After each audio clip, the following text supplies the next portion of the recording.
De mi país y mi familia poco tengo que decir, un trato injusto y el paso de los años me han alejado de uno y malquistado con la otra. Mi patrimonio me permitió recibir una educación poco común y una inclinación contemplativa permitió que convirtiera en metódicos los conocimientos diligentemente adquiridos en tempranos estudios. Pero por sobre todas las cosas me proporcionaba gran placer el estudio de los moralistas alemanes, no por una desatinada admiración a su elocuente locura, sino por la facilidad con que mis rígidos hábitos les me permitían detectar sus falsedades. A menudo se me ha reprochado la aridez de mi talento, la falta de imaginación se me ha imputado como un crimen, y el escepticismo de mis opiniones me ha hecho notorio en todo momento. En realidad, temo que una fuerte inclinación por la filosofía física haya teñido mi mente con un error muy común en esta época, hablo de la costumbre de referir sucesos, aún los menos susceptibles de dicha referencia, a los principios de esa disciplina. En definitiva, no creo que nadie haya menos propenso que yo a alejarse de los severos límites de la verdad, dejándose llevar por el ignes fatui de la superstición. Me ha parecido conveniente sentar esta premisa, para que la historia increíble que debo narrar no sea considerada el desvarío de una imaginación desbocada, sino la experiencia auténtica de una mente para quien los ensueños de la fantasía han sido letra muerta y nulidad. Después de muchos años de viajar por el extranjero, en el año 18, me embarqué en el puerto de Batavia, en la próspera y populosa isla de Java, en un crucero por el archipiélago de las Islas Sonda iba en calidad de pasajero, solo inducido por una especie de nerviosa inquietud que me acosaba como un espíritu malévolo. Nuestro hermoso navío, de unas 400 toneladas, había sido construido en Bombay en madera de teca de Malabar con remaches de cobre. Transportaba una carga de algodón en rama y aceite, de las islas Laquevidas. También llevábamos a bordo fibra de corteza de coco, azúcar morena de las islas orientales, manteca clarificada de leche de búfalo, granos de cacao y algunos cajones de opio. La carga había sido mal estibada y el barco escoraba.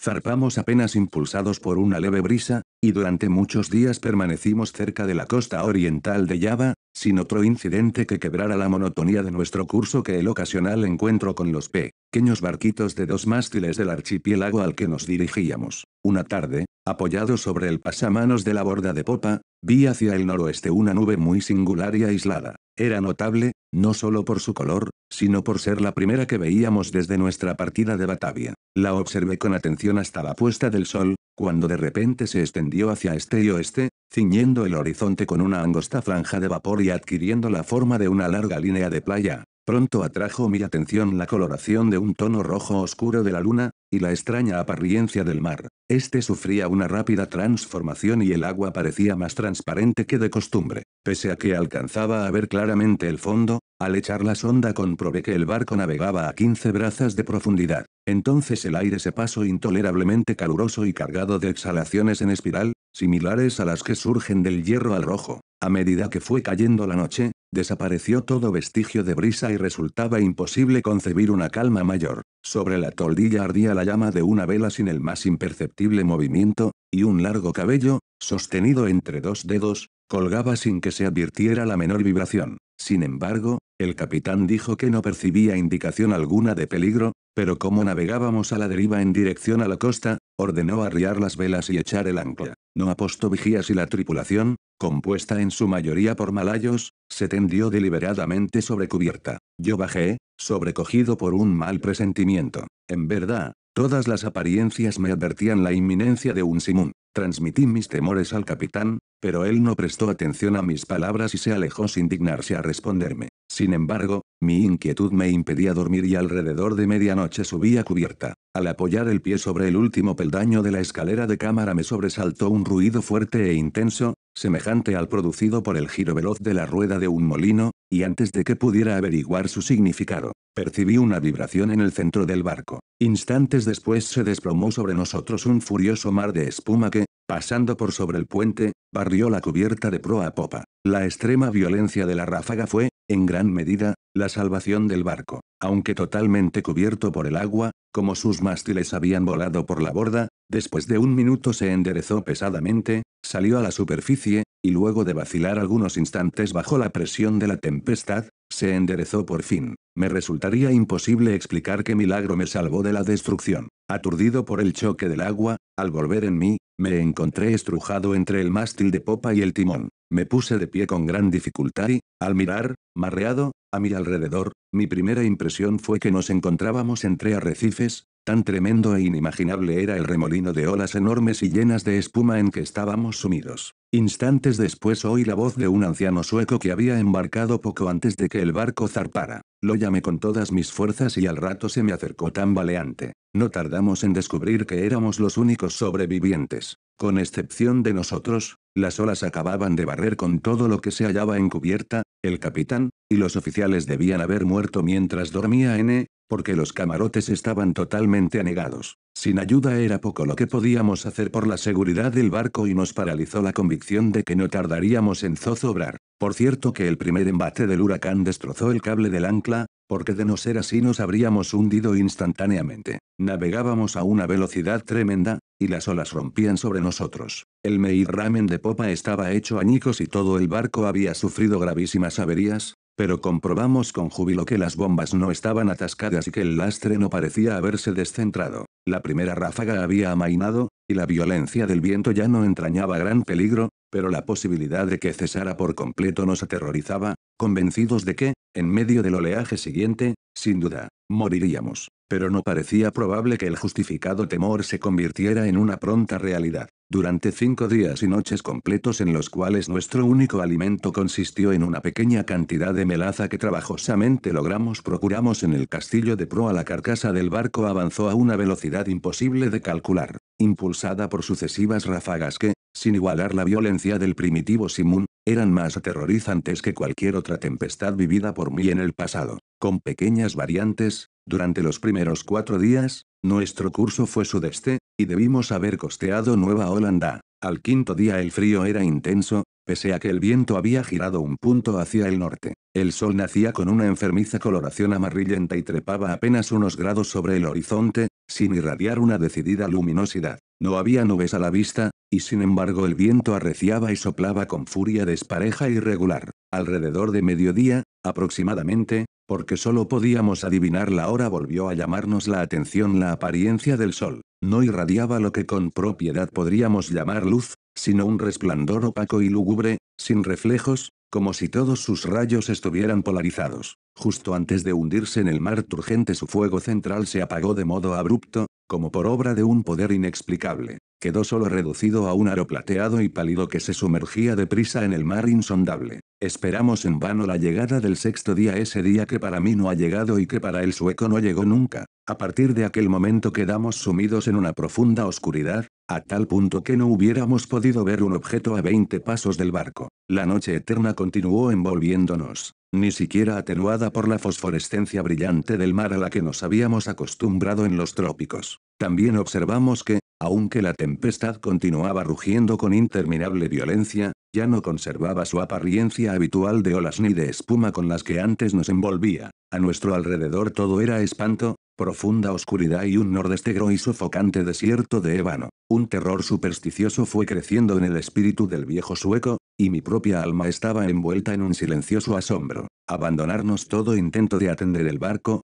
por considerarlo inútil, y nos aseguramos lo mejor posible a la base del palo de mesana, clavando con amargura la mirada en el océano inmenso. No habría manera de calcular el tiempo ni de prever nuestra posición. Sin embargo, teníamos plena conciencia de haber avanzado más hacia el sur que cualquier otro navegante anterior y nos asombró no encontrar los habituales impedimentos de hielo. Mientras tanto, cada instante amenazaba con ser el último de nuestras vidas, olas enormes, como montañas se precipitaban para abatirnos. El oleaje sobrepasaba todo lo que yo hubiera imaginado, y fue un milagro que nos zozobráramos instantáneamente. Mi acompañante hablaba de la liviandad de nuestro cargamento y me recordaba las excelentes cualidades de nuestro barco, pero yo no podía menos que sentir la absoluta inutilidad de la esperanza misma, y me preparaba melancólicamente para una muerte que, en mi opinión, nada podía demorar ya más de una hora, porque con cada nudo que el barco recorría, el mar negro y tenebroso adquiría más violencia. Por momentos jadeábamos para respirar, elevados a una altura superior a la del albatros, y otras veces nos mareaba la velocidad de nuestro descenso a un infierno acuoso donde el aire se estancaba y ningún sonido turbaba el sopor del kraken. Nos encontrábamos en el fondo de uno de esos abismos, cuando un repentino grito de mi compañero resonó horriblemente en la noche.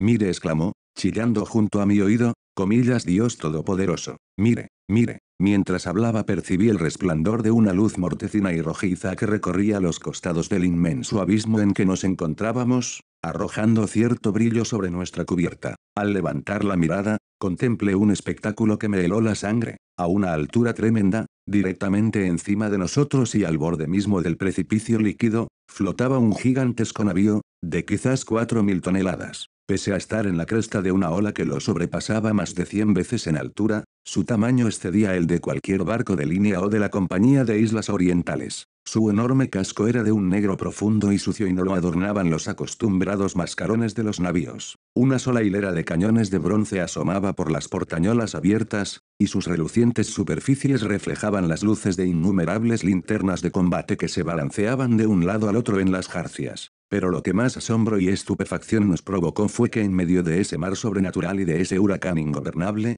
navegara con todas las velas desplegadas. Al verlo por primera vez solo distinguimos su proa y poco a poco fue alzándose sobre el sombrío y horrible torbellino. Durante un momento de intenso terror se detuvo sobre el vertiginoso pináculo, como si contemplara su propia sublimidad. Después se estremeció, vaciló y se precipitó sobre nosotros. En ese instante, no sé qué repentino dominio de mí mismo surgió de mi espíritu. A los tropezones, retrocedí todo lo que pude hacia popa y allí esperé sin temor la catástrofe. Nuestro propio barco había abandonado por fin la lucha y se hundía de proa en el mar. En consecuencia, recibió el impacto de la masa descendente en la parte ya sumergida de su estructura y el resultado inevitable fue que me vi lanzado con violencia irresistible contra los obenques del barco desconocido. En el momento en que caí, la nave viró y se escoró, y supuse que la consiguiente confusión había impedido que la tripulación reparara en mi presencia. Me dirigí sin dificultad y sin ser visto hasta la escotilla principal, que se encontraba parcialmente abierta,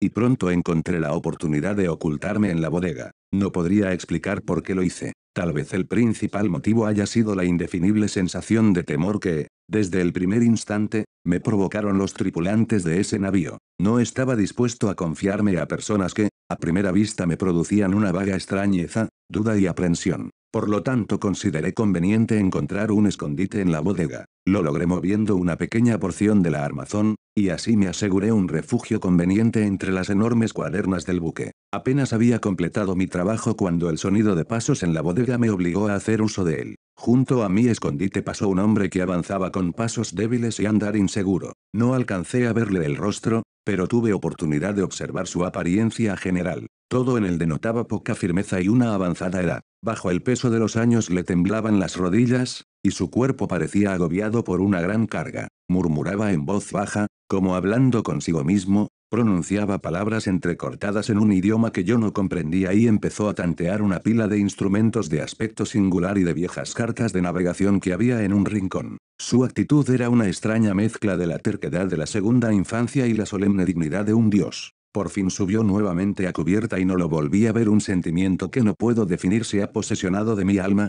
es una sensación que no admite análisis, frente a la cual las experiencias de épocas pasadas resultan inadecuadas y cuya clave, me temo, no me será ofrecida por el futuro. Para una mente como la mía, esta última consideración es una tortura. Sé que nunca, nunca, me daré por satisfecho con respecto a la naturaleza de mis conceptos. Y sin embargo no debe asombrarme que esos conceptos sean indefinidos, puesto que tienen su origen en fuentes totalmente nuevas. Un nuevo sentido, una nueva entidad se incorpora a mi alma. Hace ya mucho tiempo que recorrí la cubierta de este barco terrible, y creo que los rayos de mi destino se están concentrando en un foco. ¡Qué hombres incomprensibles! Envueltos en meditaciones cuya especie no alcanzo a adivinar, pasan a mi lado sin percibir mi presencia. Ocultarme sería una locura, porque esta gente no quiere ver. Hace pocos minutos pasé directamente frente a los ojos del segundo oficial, no hace mucho que me aventuré a entrar a la cabina privada del capitán, donde tomé los elementos con que ahora escribo y he escrito lo anterior. De vez en cuando continuaré escribiendo este diario. Es posible que no pueda encontrar la oportunidad de darlo a conocer al mundo, pero trataré de lograrlo. A último momento, introduciré el mensaje en una botella y la arrojaré al mar. Ha ocurrido un incidente que me proporciona nuevos motivos de meditación. Ocurren estas cosas por fuerza de un azar sin gobierno. Me había aventurado a cubierta donde estaba tendido, sin llamar la atención, entre una pila de flechaduras y viejas velas, en el fondo de una balandra. Mientras meditaba en lo singular de mi destino, Inadvertidamente tomé un pincel mojado en brea y pinté los bordes de una vela arrastradera cuidadosamente doblada sobre un barril, a mi lado. La vela ha sido izada y las marcas irreflexivas que hice con el pincel se despliegan formando la palabra descubrimiento. Últimamente he hecho muchas observaciones sobre la estructura del navío. Aunque bien armado, no creo que sea un barco de guerra. Sus jarcias, construcción y equipo en general, contradicen una suposición semejante. Alcanzo a percibir con facilidad lo que el navío no es, pero me temo no poder afirmar lo que es. Ignoro por qué, pero al observar su extraño modelo y la forma singular de sus mástiles, su enorme tamaño y su excesivo velamen, su proa severamente sencilla y su popa anticuada, de repente cruza por mi mente una sensación de cosas familiares y con esas sombras imprecisas del recuerdo siempre se mezcla la memoria de viejas crónicas extranjeras y de épocas remotas. He estado estudiando el maderamen de la nave. Ha sido construida con un material que me resulta desconocido. Las características peculiares de la madera me dan la impresión de que no es apropiada para el propósito al que se la aplicara. Me refiero a su extrema porosidad, independientemente considerada de los daños ocasionados por los gusanos, que son una consecuencia de navegar por estos mares, y de la podredumbre provocada por los años. Tal vez a mí parezca una observación excesivamente insólita, pero esta madera posee todas las características del roble español, en el caso de que el roble español fuera dilatado por medios artificiales. Al leer la frase anterior, viene a mi memoria el apotegma que un viejo lobo de mar holandés repetía siempre que alguien ponía en duda su veracidad. Tan seguro es, como que hay un mar donde el barco mismo crece en tamaño, como el cuerpo viviente del marino. Hace una hora tuve la osadía de mezclarme con un grupo de tripulantes. No me prestaron la menor atención y, aunque estaba parado en medio de todos ellos, parecían absolutamente ignorantes de mi presencia. Lo mismo que el primero que vi en la bodega, todos daban señales de tener una edad avanzada. Les temblaban las rodillas achacosas, la decrepitud les inclinaba los hombros, el viento estremecía sus pieles arrugadas, sus voces eran bajas, trémulas y quebradas. En sus ojos brillaba el lagrimeo de la vejez y la tempestad agitaba terriblemente sus cabellos grises. Alrededor de ellos, por toda la cubierta, yacían desparramados instrumentos matemáticos de la más pintoresca y anticuada construcción. Hace un tiempo mencioné que había sido izada un ala del trinquete. Desde entonces, desbocado por el viento, el barco ha continuado su aterradora carrera hacia el sur, con todas las velas desplegadas desde la punta de los mástiles hasta los botalones inferiores, hundiendo a cada instante sus penoles en el más espantoso infierno de agua que pueda concebir la mente de un hombre. Acabo de abandonar la cubierta, donde me resulta imposible mantenerme en pie, pese a que la tripulación parece experimentar pocos inconvenientes. Se me antoja un milagro de milagros que nuestra enorme masa no sea definitivamente devorada por el mar. Sin duda estamos condenados a flotar indefinidamente al borde de la eternidad si precipitamos por fin en el abismo. Remontamos olas 1000 veces más gigantescas que las que he visto en mi vida, por las que nos deslizamos con la facilidad de una gaviota, y las aguas colosales alzan su cabeza por sobre nosotros como demonios de las profundidades, pero como demonios limitados a la simple amenaza y a quienes les está prohibido destruir. Todo me lleva a atribuir esta continua huida del desastre a la única causa natural que puede producir ese efecto. Debo suponer que el barco navega dentro de la influencia de una corriente poderosa, o de un impetuoso mar de fondo. He visto al capitán cara a cara, en su propia cabina, pero, tal como esperaba, no me prestó la menor atención. Aunque para un observador casual no haya en su apariencia nada que puede diferenciarlo, en más o en menos, de un hombre común, al asombro con que lo contemple se mezcló un sentimiento de incontenible reverencia y de respeto. Tiene aproximadamente mi estatura, es decir 5 pies y 8 pulgadas. Su cuerpo es sólido y bien proporcionado, ni robusto ni particularmente notable en ningún sentido. Pero es la singularidad de la expresión que reina en su rostro, es la intensa, la maravillosa, la emocionada evidencia de una vejez tan absoluta, tan extrema, lo que excita en mi espíritu una sensación, un sentimiento inefable. Su frente, aunque poco arrugada, parece soportar el sello de una miríada de años. Sus cabellos grises son una historia del pasado, y sus ojos, aún más grises, son sibilas del futuro. El piso de la cabina estaba cubierto de extraños pliegos de papel unidos entre sí por broches de hierro, y de arruinados instrumentos científicos y obsoletas cartas de navegación en desuso.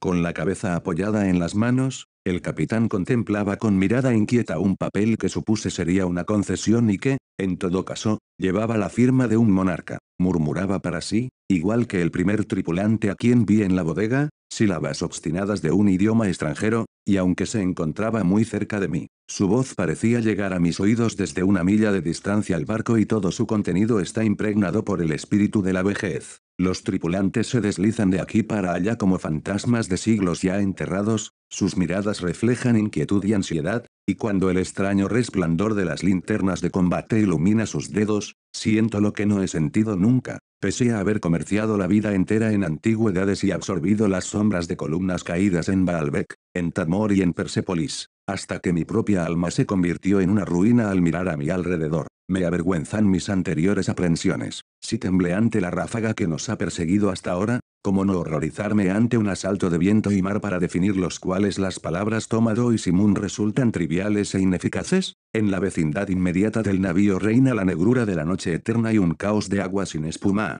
pero aproximadamente a una legua a cada lado de nosotros alcanzan a verse, oscuramente y a intervalos, imponentes murallas de hielo que se alzan hacia el cielo desolado y que parecen las paredes del universo como imaginaba. El barco sin duda está en una corriente, si así se puede llamar con propiedad a una marea que aullando y chillando entre las blancas paredes de hielo se precipita hacia el sur con la velocidad con que cae una catarata. Presumo que es absolutamente imposible concebir el horror de mis sensaciones, sin embargo la curiosidad por penetrar en los misterios de estas regiones horribles predomina sobre mi desesperación y me reconciliará con la más odiosa apariencia de la muerte. Es evidente que nos precipitamos hacia algún conocimiento apasionante, un secreto imposible de compartir, cuyo descubrimiento lleva en sí la destrucción. Tal vez esta corriente nos conduzca hacia el mismo polo sur. Debo confesar que una suposición en apariencia tan extravagante tiene todas las probabilidades a su favor. La tripulación recorre la cubierta con pasos inquietos y trémulos, pero en sus semblantes la ansiedad de la esperanza supera a la apatía de la desesperación. Mientras tanto, seguimos navegando con viento de popa y como llevamos todas las velas desplegadas, por momentos el barco se eleva por sobre el mar. ¡Oh, horror de horrores! De repente el hielo se abre a derecha e izquierda y giramos vertiginosamente en inmensos círculos concéntricos, rodeando una y otra vez los bordes de un gigantesco anfiteatro, el ápice de cuyas paredes se pierde en la oscuridad y la distancia. Pero me queda poco tiempo para meditar en mi destino. Los círculos se estrechan con rapidez, nos precipitamos furiosamente en la vorágine, y entre el rugir, el aullar y el atronar del océano y de la tempestad el barco trepida. ¡Oh, Dios! Y se hunde.